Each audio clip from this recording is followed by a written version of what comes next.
Okay. So,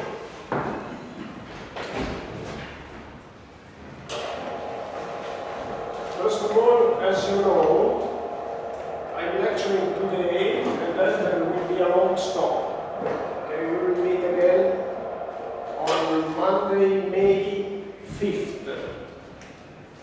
This is what you were expecting, correct? Good. So basically, I am skipping with respect to the regular calendar. I am skipping the week from the 28th of April to the 3rd of May because I am in Vienna for a conference. Okay. And I also confirm to you that everything is running as I predicted, and therefore I keep my intention of closing everything around May 15. And I would say May 5th, bring your laptop, okay? Just because today I am moving forward again with the theory, but then I would like to dedicate some time to practical development. Okay. As you may remember, we started the topic of the Lagrange multipliers, and basically I just introduced this method. Just 1 second, I want to switch off the phone. I just introduced this method and the basic concepts, and I basically introduced the method by developing a very simple exercise. And today I want to move forward with this topic. And again, there are the slides on my website that cover this issue, the issues that I am dealing with today. And now I would like to move forward by providing another example. It's just one more example, which doesn't add anything to your general knowledge of the topic, but it's a more general example that I would like to treat, in order also to prove to you what are the advantages and drawbacks of this procedure, Lagrange multiplier.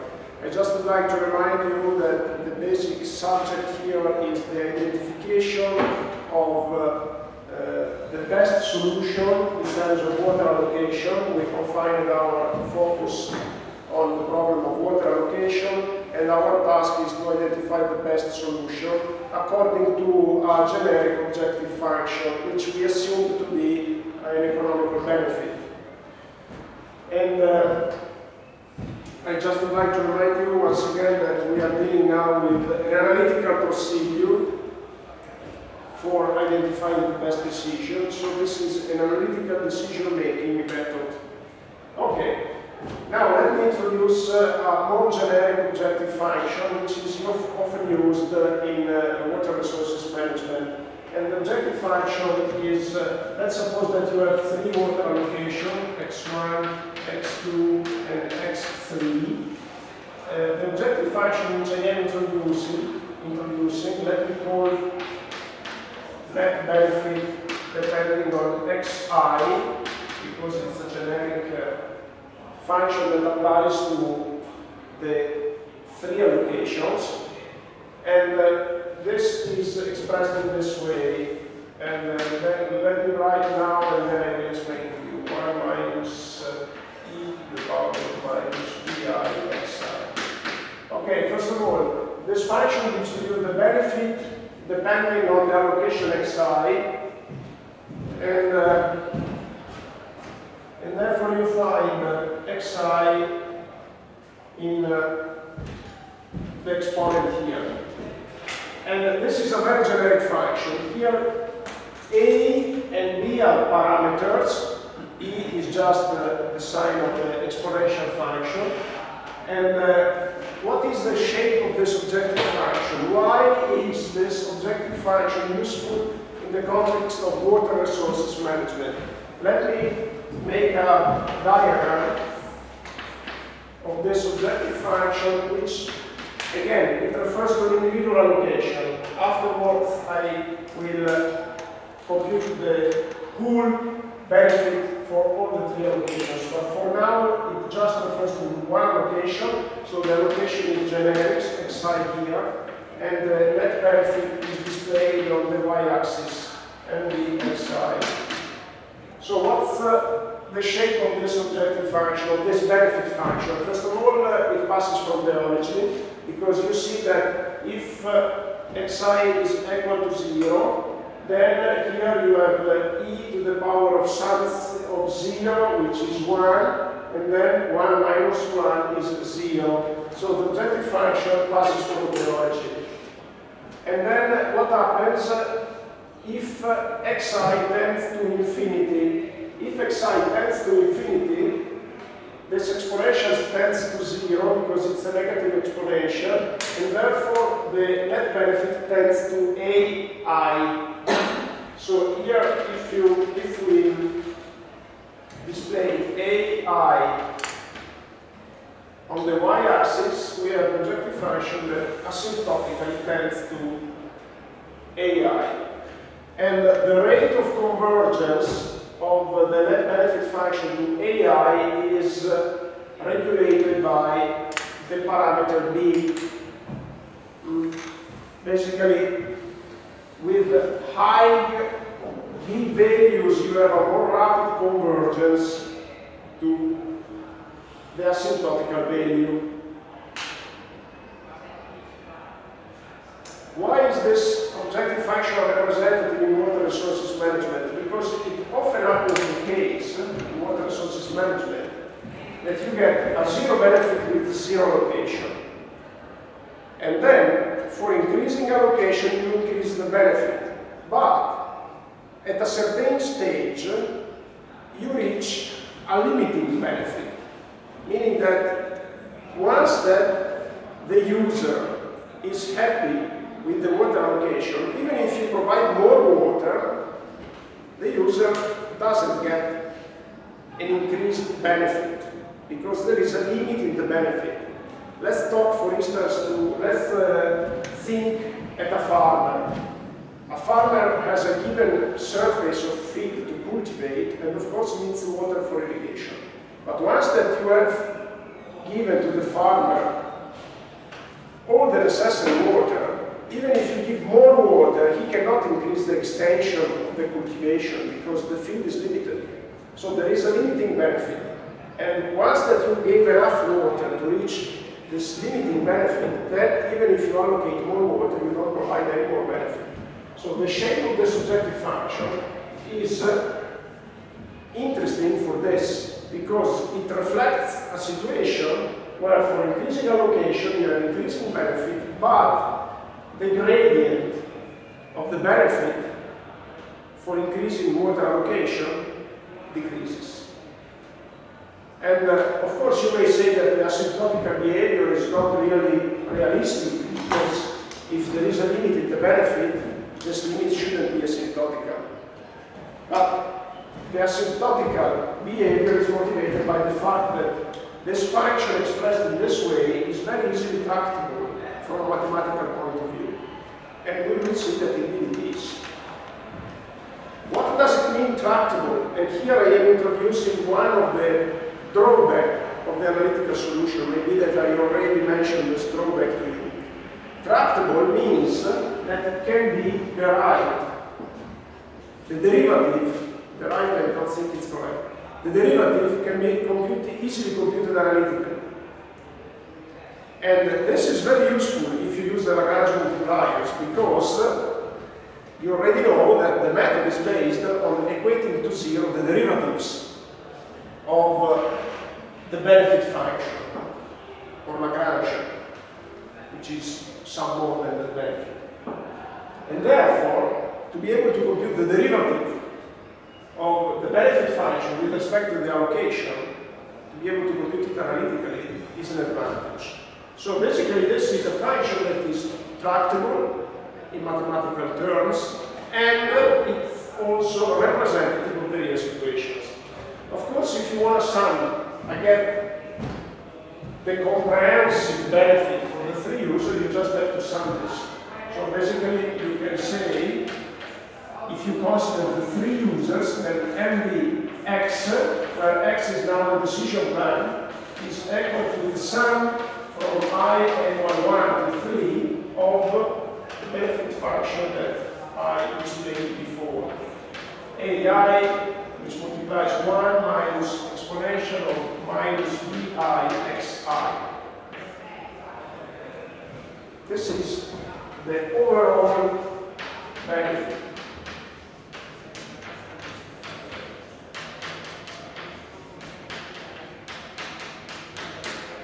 Okay, now let's introduce now the constraint. The constraint is the usual constraint which says that the summation of the three allocation, summation from I equal to 1 to 3 of xi should be equal to a given water allocation Q.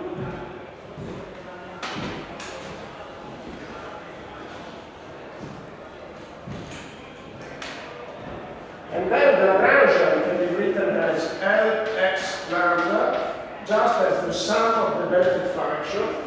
So, summation, I'm just copying what I've written before, 1 minus E minus BI xi. That's it. Minus lambda, which multiplies summation xi minus 2. This is the Lagrangian.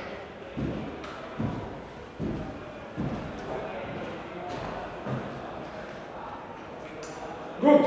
Now, we just need to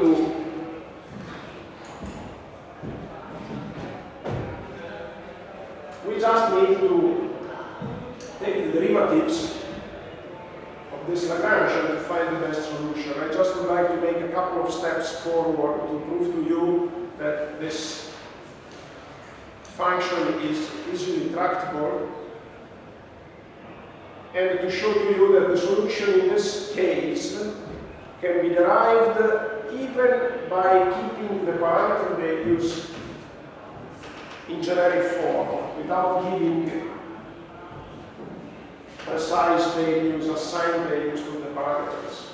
So let me compute now the derivatives, and in particular the derivative of Lx lambda with respect to xi.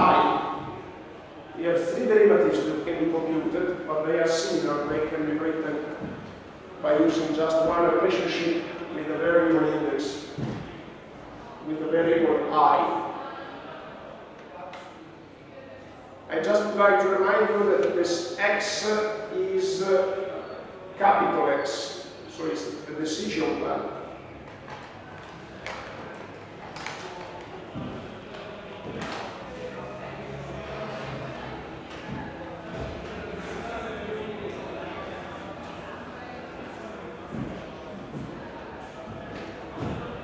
Okay, so this derivative is actually quite simple. And let's consider this Lagrangian is given by two terms which are added. Let's take the derivative of the first plus the derivative of the second. And the derivative of the first, it's given by, first of all, you have a term which is a that multiplies 1, which does not depend on x, and therefore it's a constant. And therefore, when taking the derivative, it disappears, it vanishes. But we have now the second term here, which is given by ai multiplied by the exponential of minus bi xi. And this term, the derivative, is given by minus, because I have a minus sign, ai, which is a multiplying constant, and I have just to write it here. And then we have the derivative of the exponential, which is given by the exponential itself. So e to the power of minus bi xi, and then the derivative of the exponent, which is minus bi.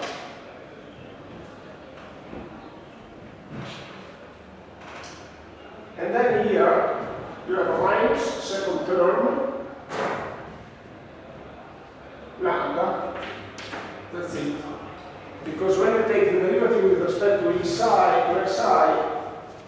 here you have only one term to be considered, which is the product of lambda by xi, and the derivative is just lambda.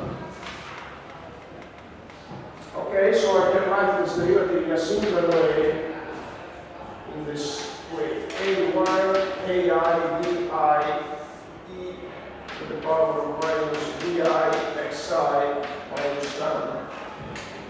And this is equal to 0.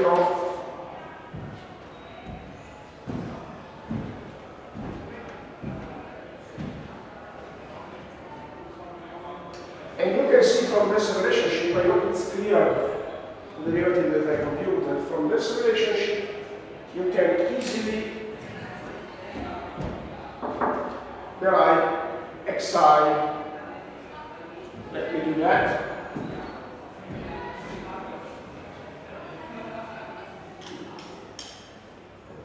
First of all, let me rearrange this relationship in this way.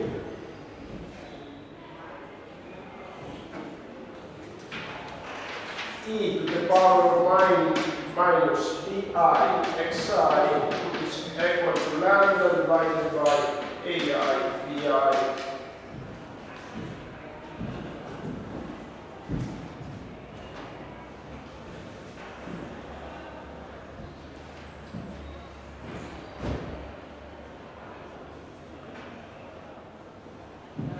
And then we are ready to take the logarithm of both terms.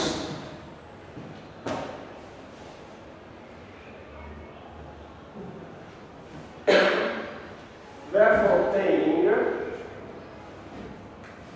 the logarithm of the exponential is just the exponent. So minus bi xi is equal to the logarithm of lambda divided by ai bi. And then we can compute xi as minus 1 divided bi logarithm of lambda by ai bi.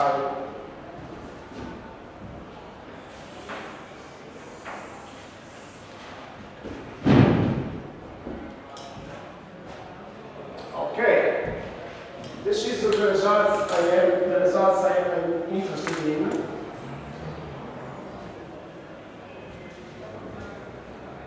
And now, let me just recall you that the derivative of lambda, of Lagrangian, x lambda, with respect to lambda, is equal to the summation from I equal 1 to 3 of xi minus q equal to 0. And from here, you can get that summation of xi equal q.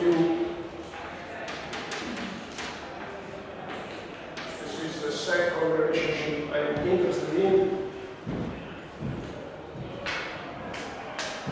And then the problem is solved, because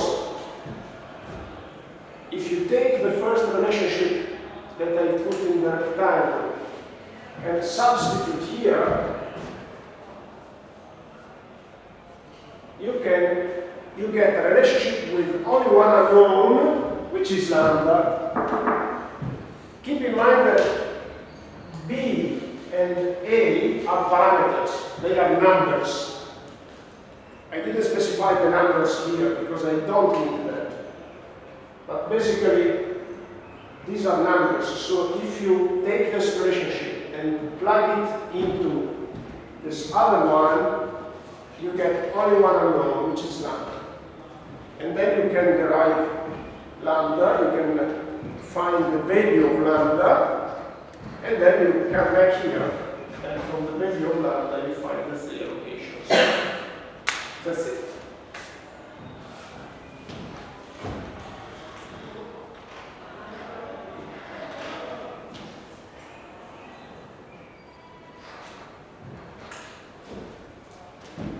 Okay, now,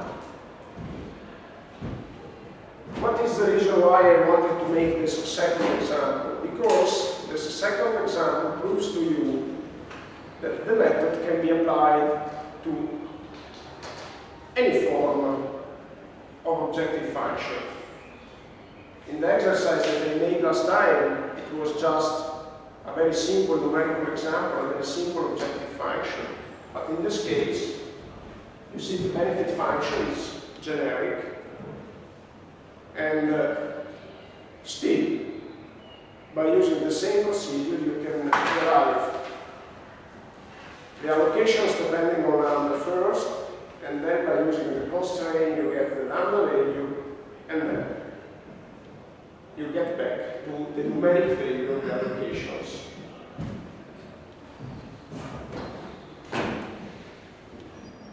So, on one hand, I have proved today the flexibility of this approach. On the other hand, keep in mind that flexibility is,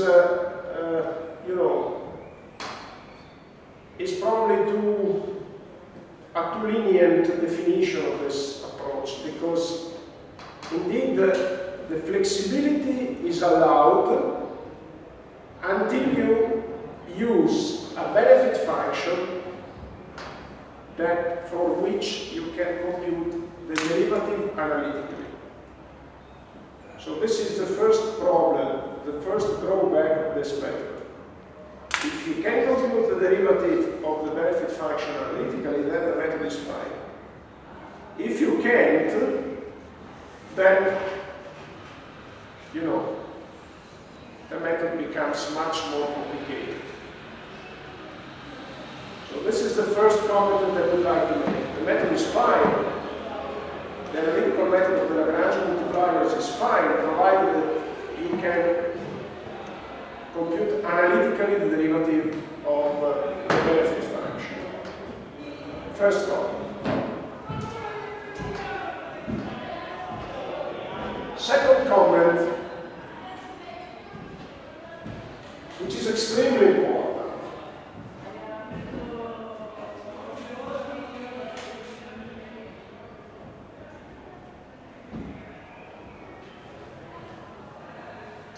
Let me make a graphical example of a situation in which you may find some problems if you use the method of the Lagrange multipliers.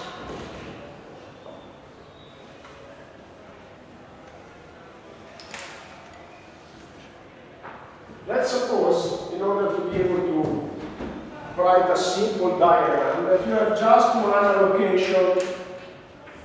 So let's suppose that you have an allocation x1, just one to be decided. Of course, this is a simple example, but it's very useful in order to explain what I mean with this second consideration which I'm doing now. And let me put in the y-axis the benefit function as the x1. And let's suppose that you have a variable x1 which varies between 0, of course, and q, maximum allocation. And let's suppose that you have an objective function that is a bit more complicated, something like that.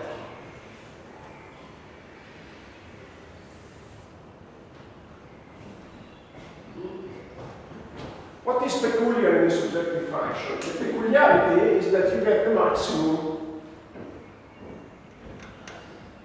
at the boundary of the range in which x1 is defined.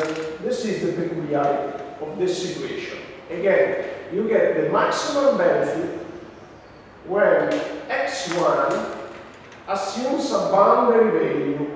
For boundary value, I mean a value that is sitting on the boundary of the range in which x1 is defined. So let's suppose, for instance, that this range is extended. The benefit function would move forward in some way like this. Okay? Okay, good. Why is this peculiarity important?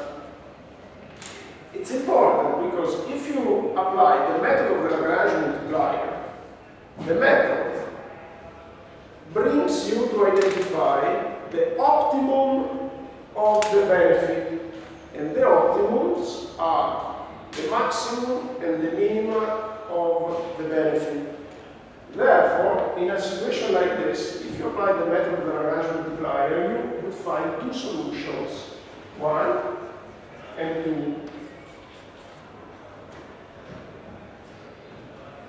So, first consideration, if you find two solutions, which is possible, you have to compare the benefit to identify what is the absolute maximum.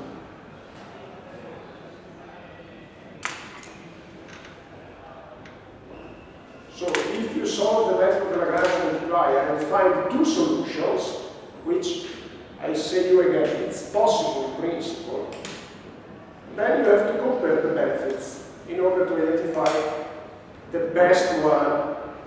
This is the first consideration.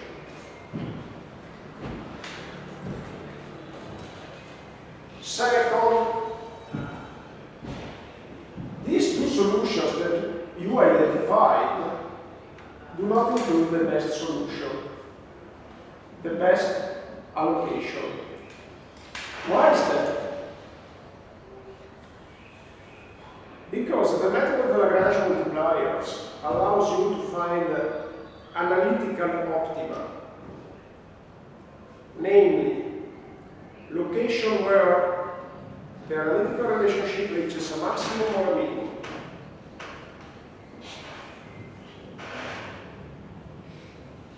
In the case of this boundary condition, if you look at the analytical form of the curve, you don't have an optimum because the analytical function is still increasing. So here the derivatives are not zero. The derivatives are still increasing, and therefore if you equate the derivatives to zero, you don't identify the solution.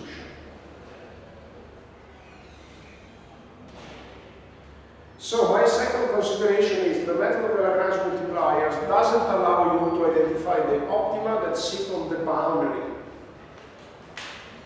of the range of definition of the variables.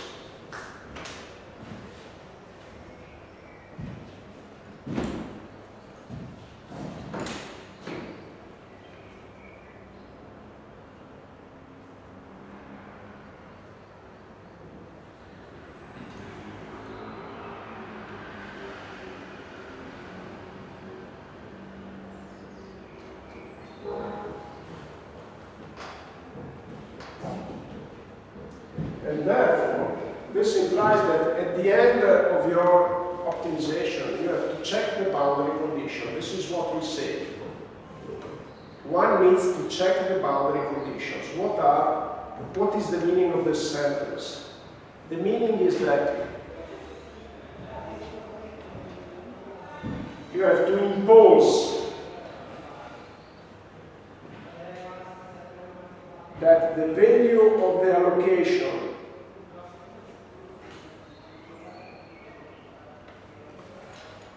is placed on the boundary of the range and compute the benefit. Again, what does it mean to check the boundary conditions?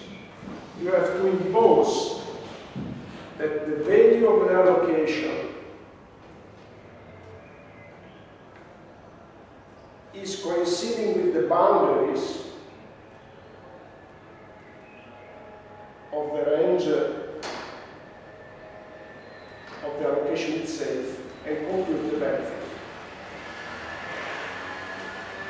So, to be clear, in this case, what would you find?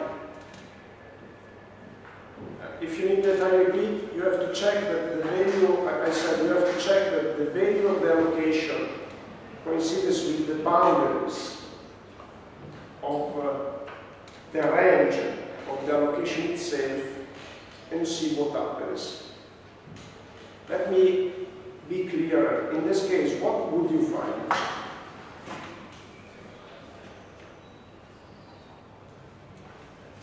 In this case, you would find two solutions, and then you compare the benefit of the two solutions, and you would find that this one is better. Good. And then in this case, what would you find? What would you need to do? Given that you have just one allocation, you have to impose that xy is equal to 0, first case, and then you find this benefit here. And then you say, no, this benefit that I identified before is greater, so I stick on this. But then you have to impose that the allocation is equal to Q. And then you find that the benefit is the best one, and therefore you shift on this. This is the meaning of checking the boundary conditions.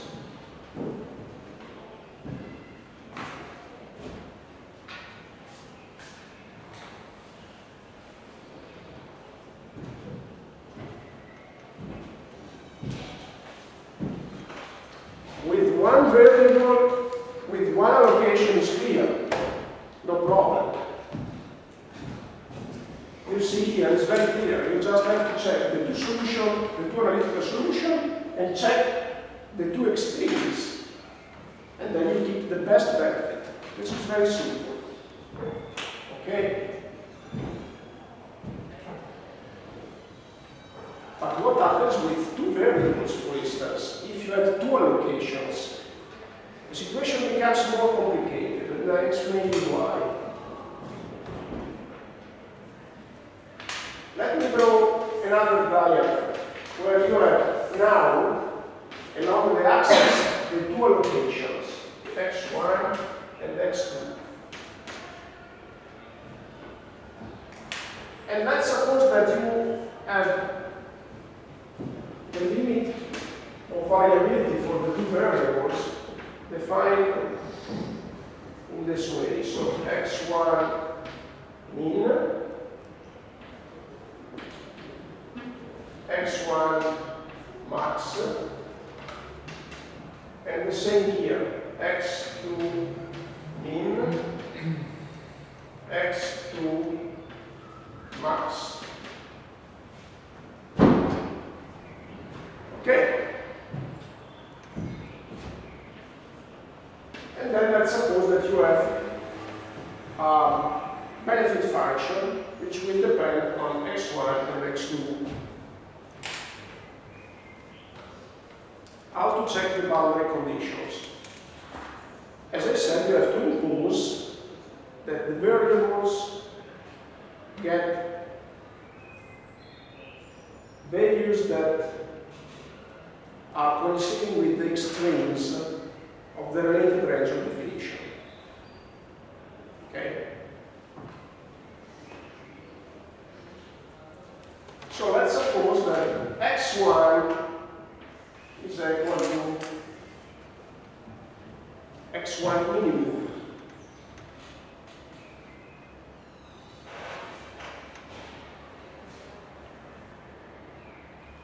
Then what happens here? It happens that you have a benefit function that depends on x2. And x2 only.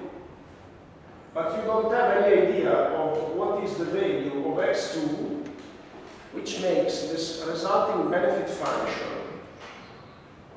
maximum. It's a different benefit function that you obtain by fixing x1. You don't have any idea what is the value of x2 that makes it maximum. And so you have to perform an optimization procedure, another one. because the objective function is different. You assign x1 and then you optimize the resulting objective function depending on x2.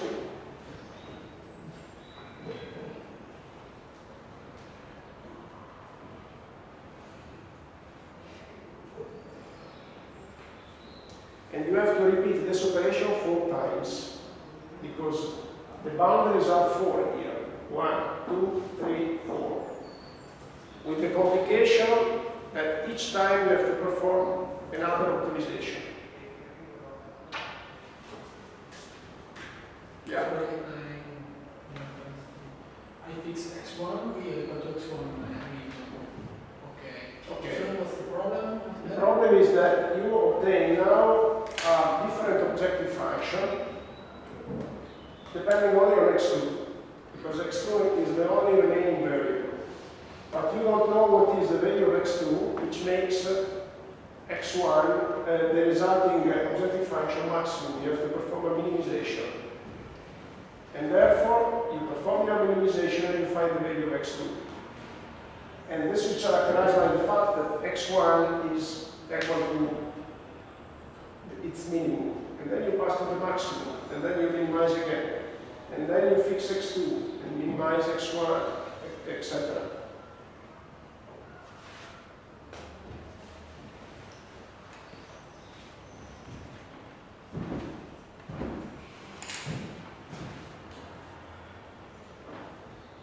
I'm not sure if I can write a 3-dimensional picture.